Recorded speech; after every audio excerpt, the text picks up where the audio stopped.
ઈમાનદારીના આ મસીહાને આપણે ખેડૂત કહીએ છીએ. મિત્રો, દિવસમાં 3 ટાઈમનું જમવાનું મળી રહેતું હોય ને તો ભગવાનને પછી પણ પહેલા ખેડૂતને યાદ કરજો કે જેના ખેતરમાંથી આ અન્ન આવ્યું હતું.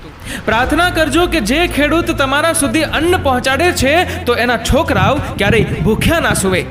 પોતાની પરવા કર્યા વગર તે દિવસ રાત અન્ન ઉગાડે છે.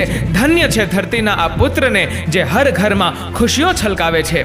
વાત સમજમાં ક્યારેય ના આવી કે અનાજ દિવસે ને દિવસે મોંઘું થતું જાય છે, પણ એને ઉગાડવા વાળો ખેડૂત દિવસે ને દિવસે ગરીબ થતો જાય છે. ભગવાનનો ન્યાય કેવો અજીબ છે.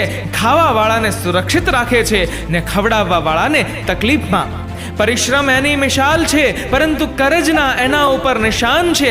ઘર ચલાવવા માટે પોતાનું સર્વસ્વ આપી દે એ બીજું કોઈ નહીં પણ ધરતી પુત્ર કિસાન છે. એક ખેડૂતનું જીવન સૌથી આદર્શ હોય છે, જેમાં પરિશ્રમ, ત્યાગ અને સંતોષ હોય છે.